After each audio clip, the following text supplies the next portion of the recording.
Hi friends, எல்லோரும் எப்படி இருக்கீங்க? எல்லாருக்கும் வணக்கம். இன்றைக்கி ஒரு சண்டே விலாக் தான் பார்க்க போகிறோம். இது போன வாரம் எடுத்த வீடியோ. எடிட் பண்ணி சீக்கிரமாக அப்லோட் பண்ணணுன்னு பார்த்துட்டே இருந்தேன். இன்றைக்கி தான் என்னால் அப்லோட் பண்ண முடிஞ்சது. நமக்குன்ட்டு ஏதாவது ஒரு டைம் வச்சுக்கணும் இல்லையா, ஒரு கிழமை வச்சுக்கணும் இல்லையா. அதனால் இனிமேல்ட்டு பார்த்தீங்கன்னா புதன்கிழமை 5 மணி ஆனால் சாயந்தரம் நமக்கு லாங் வீடியோ வந்துடும். கண்டிப்பாக செக் பண்ணி பாருங்கள்.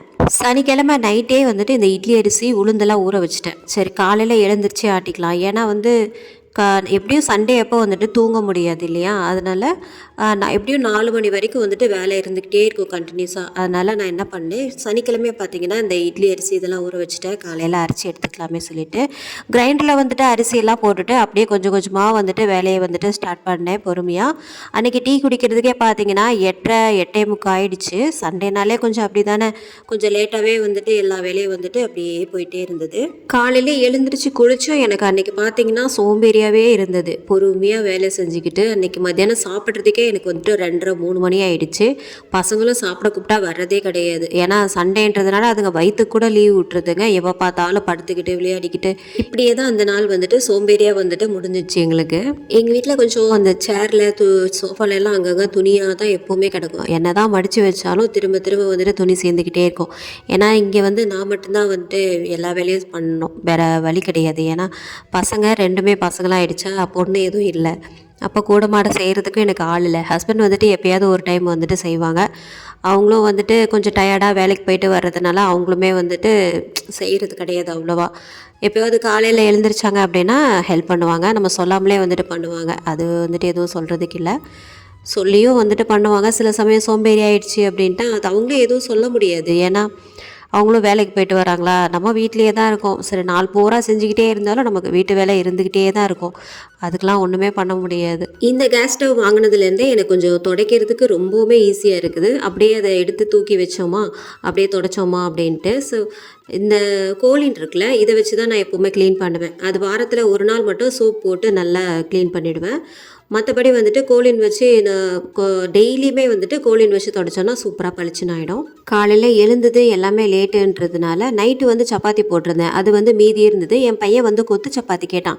நான் கொத்து சப்பாத்தி போட்டோம் அப்படின்னா கொஞ்சம் லேட் ஆகிடும்டா அப்படின்னு சொல்லிட்டு அந்த சப்பாத்தியே சூடு பண்ணி எல்லாருக்குமே கொடுத்துட்டு நானுமே அதையே சாப்பிட்டு முடிச்சிட்டேன். அப்புறம் எங்கள் வீட்டு ராக்கியுமே பார்த்தீங்கன்னா 4 சப்பாத்தி சாப்பிட்டுட்டான்னா பார்த்துக்கோங்களேன்.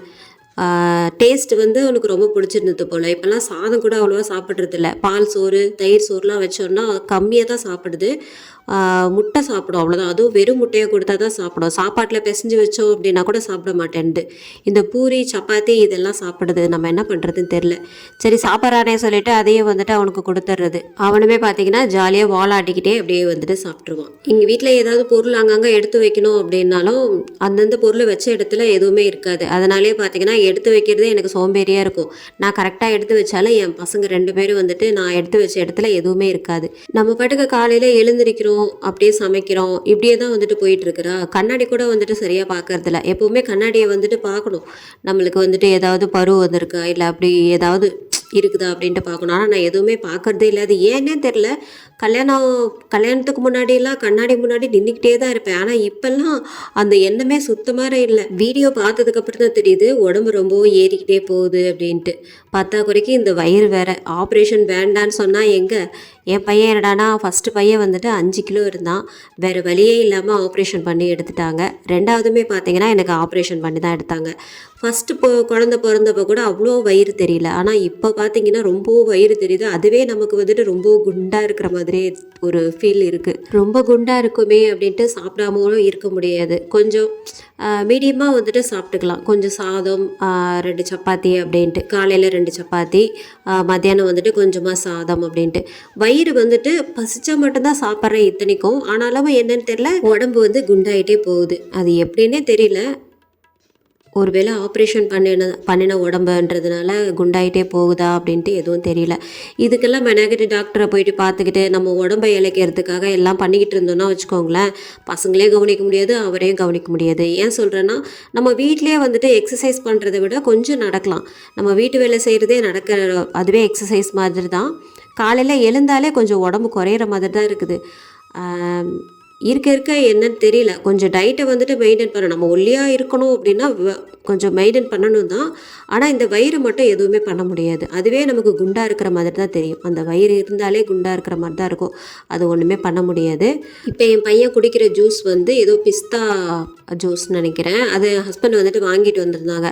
எனக்குமே அத அப்படியே மூடிய திறந்து குடிக்கணும் அப்படின்னு தான் ஆசை. ஆனாலும் கொஞ்சம் பயமா இருக்கு. கடையில வாங்குனது இல்லையா? அதனாலயே பார்த்தீங்கன்னா, கொஞ்சம் சந்தேகப்பட்டு தான் நான் கிளாஸ்லயே வந்துட்டு ஊத்தி குடுத்தேன். அதுல ஏதாவது இருந்ததுன்னா, அப்புறம் அது வேற தொல்ல அப்படின்ட்டு. எப்பவுமே கடையில வாங்க மாட்டேன். இப்படி மாசத்துல இப்படி எப்பயாவது வந்துட்டு வாங்கி குடிச்சுப்போம். ஒரு சந்தோஷத்துக்காக. நம்ம எப்ப பார்த்தாலும் நம்ம வீட்லயே பண்ணி குடிக்கிறது கொஞ்சம் போர் அடிக்கிற மாதிரி இருக்கும் இல்லையா? அதனால எப்பயாவது ஒரு டைம் வந்துட்டு ஹஸ்பண்ட் வந்துட்டு வாங்கி குடுப்பாங்க. எனக்குமே பார்த்தீங்கன்னா, கொஞ்சம் சில்லுன்னு இந்த பாதாம் கீர் இந்த மாதிரியெல்லாம் குடிக்கிறதுக்கு பிடிக்கும். என்னடா ஏதோ ஒண்ணு பேசிக்கிட்டே போறாங்களே அப்படின்னு நினைக்காதீங்க. நான் ஏதாவது பேசிக்கிட்டு இருந்தா தான் கொஞ்சம் உங்களுக்கும் வந்துட்டு இன்ட்ரெஸ்ட்டா இருக்கும் அப்படின்றதுனால தான் நான் பேசிட்டு இருக்கேன். சைலண்ட்டா வந்துட்டு வீடியோ காமிச்சேன்னா கண்டிப்பா வந்துட்டு உங்களுக்கும் பார்க்கறதுக்கும் பிடிக்காது இல்லையா? அதனால தான். மத்தவங்களுக்கெல்லாம் என்ன பார்க்கும்போது எப்படி இருக்கு அப்படின்னு தெரியல எனக்கு. ஆனா எனக்கு எப்படின்னா, எனக்கு கோவம் வந்தாலே அழுக தான் ஃபர்ஸ்ட்டு வரும். ஏதாவது கோவம் வந்தாலும் என் பசங்கள திட்டினாலே வந்துட்டு எனக்கு கண்ணு தான் ஃபர்ஸ்ட்டு கலங்குது. அது ஏன்னே தெரியல. இந்த தம் பிரியாணி பண்ணுறதுக்கு பாத்திரம் வாங்கலாம்னு நினச்சிட்டே இருந்தேன். ஆனால் அது வெளியில் போகிறப்பெல்லாம் அந்த சிந்தனையே வந்துட்டு இருக்கவே மாட்டேன்து. இத்தனைக்கும் லெமன் புளியறதும் என்கிட்ட இல்லை. அதுவும் உடஞ்சி போச்சு. அது வாங்கணும்னு நினச்சிட்டே இருந்தேன். ஆனால் வெளியில் போனால் ஞாபகமே வர மாட்டேன்து. சில விஷயம் இப்படி தான். நம்ம வெளில போனாலே வந்துட்டு நம்ம முக்கியமாக எது வாங்குவோமோ அதை வந்துட்டு சுத்தமாக மறந்துடுவோம்.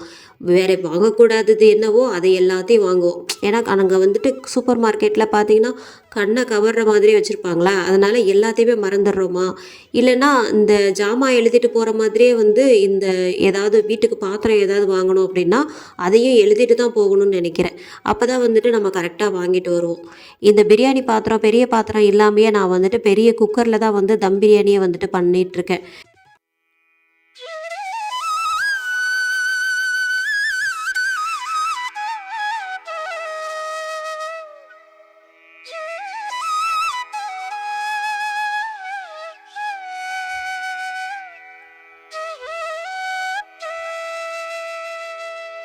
இந்த ஒரு விஷயத்த பத்தி பேச வேண்டான்னு தான் நெனச்சேன். ஆனா, என்னால பேசாம இருக்க முடியல. இந்த கல்கத்தால வந்துட்டு மருத்துவர் வந்துட்டு கொன்னுட்டாங்க அப்டின்ட்டு. அந்த பொண்ணு சாகும்போது எவ்ளோ வந்துட்டு துடிச்சிருப்பாங்க. எப்படி ஒரு நரக வேதனைய வந்துட்டு அனுபவிச்சு செத்துருப்பாங்க. இதுவே வந்துட்டு வேறொரு பொண்ணுக்கு நடந்திருக்கு. நாளைக்கே உங்க அக்கா, தங்கச்சிக்கோ யாருக்காவது வந்துட்டு நடக்கலாம். எப்படி இப்படி பாதுகாப்பே இல்லாம எப்படி தான் வந்துட்டு இருக்கிறீங்களோ, எல்லாருக்கும் மனசாட்சி இருக்கா இல்லையா அப்டின்னே தெர்ல. அவனுக்கு எப்படி அந்த அளவுக்கு பண்ணி அவனால சாகடிக்க முடிஞ்சதுன்னு தான் எனக்கு புரியல. அவனுக்கு மனசாட்சின்றது ஒண்ணு இருக்கா இல்லையா? அவனுக்கும் அக்கா, தங்கச்சி இருக்கா இல்லையா? அப்படின்ட்டு எனக்கு தெரியல. எப்படி அவன் மிருகம் மாதிரி மாறுனான் அப்படின்ட்டும் புரியல. அ கொஞ்சமாவது மனசாட்சி இருந்திருந்தது அப்படின்னா, அவன் சத்தியமா இந்த மாதிரிலாம் நடந்திருக்கவே மாட்டான் ஆனா. இப்ப என்னவோ நெறைய போராட்டம் இதெல்லாம் நடக்குது. இன்னும் நாள் பட இது அப்படியே வந்துட்டு மறைஞ்சு போயிடும் அவ்வளோதான். அவனுக்கு ஏன் இன்னும் தூக்கு தண்டனை கொடுக்காம வச்சிருக்காங்க அப்படின்ட்டு தான் எனக்கு புரியல இன்னும். எல்லாருமே இத பத்தி பேசுறாங்க. நம்ம இத பத்தி பேச வேண்டாம்னு தான் நெனச்சேன். ஆனாலும் என்னால முடியல. என் மனசுல இருக்கிறத வந்துட்டு நான் சொல்லிட்டேன் அவ்வளோதான். கொஞ்சம் பாரமாவது எனக்கு வந்துட்டு குறையும் அப்படின்ட்டு. கடவுள்லாம் வந்துட்டு இருக்காரா இல்லையான்னே தெரில. இருந்திருந்தா இந்த மாதிரிலாம் நடக்க விட்டுருப்பாங்களா அப்படின்ற ஒரு சந்தேகம் தான் எனக்கு இருக்குது. இவங்களுக்காக பயந்துக்கிட்டு பொண்ணுங்க வந்துட்டு எங்கேயுமே போகாமல் இருக்க முடியுமா, இல்லை வேலைக்கு தான் போகாமல் இருக்க முடியுமா, காலேஜுக்கு போகாமல் இருக்க முடியுமா? எதுக்கு நான் மட்டும் பேசிட்டா வந்துட்டு எல்லாம் சரியாயிடும் அப்படின்ட்டுலாம் கிடையாதுங்க. செத்துட்டா அவ்வளோதான் வாழ்க்கையே. வாழ்க்கை வந்துட்டு இவ்வளோ தான் சார் வாழ்க்கையே அப்படின்ற மாதிரி. செத்துட்டா அவ்வளோதான். ஆனா அதுக்கு முன்னாடி நம்ம எப்படி இந்த உலகத்துல வந்துட்டு வாழறது தான் கஷ்டம், சாகுறது ரொம்பவும் ஈஸி. ரொம்ப நேரமா உணர்ச்சி வசப்பட்டு நானே பேசிட்டு இருக்கேன்னு நினைக்கிறேன். என்னோட நெஞ்சு குமுறல்ல வந்துட்டு உங்ககிட்ட சொல்லிட்டு இருக்கேன். ஏன்னா இவ்வளோலாம் நான் பேசவே மாட்டேன். சரி, எனக்கு கேட்கறதுக்காவது சில நண்பர்கள் இருக்கிறாங்களே அப்படின்றதுனால வந்துட்டு நான் பேசிட்டு இருக்கேன். அவ்வளோதான். இது கூட நீங்கள் பார்ப்பீங்களா என்னன்னு கூட எனக்கு தெரியல. நான் என்னவோ பைத்தியக்காரி மாதிரி வந்துட்டு உளறிட்டு இருக்கேன். என் பையன் எப்போ இந்த பேய் படம் போட்டாலும் சரி, காஞ்சனா 3, காஞ்சனா 2ன்ட்டு பார்த்துக்கிட்டே தான் இருப்பான். ஒரு படம் கூட விட மாட்டான். அதுவும் இல்லாமல் இந்த யோகி பாபு நடித்த படம் பேய் மாமான்னு ஒன்று வந்துச்சு பார்த்தீங்களா, அதையும் கூட வந்துட்டு பார்த்துக்கிட்டே தான் இருக்கான். பேய் படம்னு சொல்லிட்டா போதும், அவர் வந்து முன்னாடி கரெக்டாக சோஃபாவில் வந்து உட்காந்துப்பான். டிவி கண்ணு வச்ச கண்ணு வாங்காமல் பார்த்துக்கிட்டே இருக்கானா பார்த்துக்கோங்களேன். அது மட்டும் இல்லாமல் இப்போ ரீசெண்டாக வந்துட்டு டிமாண்டி காலனி வந்துச்சு பார்த்தீங்களா, அதுக்கும் போனோம். அதில் அவ்வளோவா பேய் இல்லை, ஆனால் ஒரே சவுண்டு மட்டும்தான் அதிகம். இந்த கொரோனா டைம்லலாம் என்ன பண்ணணும் நம்ம, இந்த மஞ்சத்தூள் உப்புலாம் போட்டு அப்படியே வெளியிலேயே வச்சு அந்த காய்கறி பழத்தை எல்லாம் வந்துட்டு கழுவ ஆரம்பிச்சோம்ல. அப்போ மட்டும் இல்லை, எப்போவுமே நம்ம வந்துட்டு இப்படி தாங்க கழுவி வைக்கணும். ஏன்னா அப்போ தான் கொஞ்சம் மனசுக்கு வீட்டுக்குள்ளே வந்துட்டு கொண்டு வர்றது கொஞ்சம் திருப்தியாக இருக்குது. என் ஹஸ்பண்ட் வந்துட்டு இந்த பாக்ஸில் வந்துட்டு வாங்கிட்டு வந்திருந்தாங்க பழம்லாம். இப்போல்லாம் பார்த்தீங்கன்னா காய்கறி பழம்லாம் வந்துட்டு அப்படியே கழுவி தான் உள்ளே வைக்கிறது. இல்லைன்னா நான் அப்படியே ஃப்ரிட்ஜில் தூக்கி போட்டுருவேன். அந்த மாதிரி பண்ணுறது எவ்வளோ தப்புன்னு இப்போ தான் எனக்கு புரிஞ்சுது. இனிமேல்ட்டு அந்த மாதிரி பண்ணக்கூடாது அப்படின்ட்டு. இப்போல்லாம் எப்போ மழை வரும், எப்போ வெயில் காயுனே தெரிய மாட்டேது. காலையில் பார்த்தீங்கன்னா அவ்வளோ மழை. ஏன்னா பசங்களுக்குமே பார்த்தீங்கன்னா உடம்பு சுத்தமாக முடியல. ஸ்கூலுக்கு போகிற பசங்களுக்கு வந்துட்டு உடம்பு சுத்தமாக முடியலன்னு நமக்கு கொஞ்சம் கஷ்டமாக தான் இருக்கும். நமக்கு வந்துட்டு ஏதாவது ஒரு தலைவலி காய்ச்சல்னா கூட நமக்கு வந்துட்டு எதுவும் தெரியாது. ஆனால் பசங்களுக்கு மட்டும் முடியாமல் போச்சுன்னு வச்சுக்கோங்களேன், நமக்கு மனசு கஷ்டமாக இருக்கும், வேலை எதுவுமே ஓடாது. ஏன்னா என் பசங்களும் வந்துட்டு அவ்வளோ கஷ்டப்படுதுங்க. ரொம்பவும் காய்ச்சலால் என் பையன் ஒரு வாரமாக ஸ்கூலுக்கே போகாமல் இருந்தான். ஆனால் இப்போ எவ்வளவோ பரவாயில்ல, காய்ச்சல்லாம் விட்டுச்சு. ஆனால் இந்த இருமல் மட்டும் சரியாக போகவே இல்லை. சளி வந்தாலே என்ன தான் நம்ம மருந்து கொடுத்தாலும் அவ்வளோ சீக்கிரம் வந்துட்டு போகவே மாட்டேன்து. அப்போக்கி இப்போ வந்துட்டு எவ்வளோ பரவாயில்ல. ஏன்னா இப்போல்லாம் மழை வந்துட்டு திடீர்னு மழை பெய்யுது, திடீர்னு வெயில் காயுது.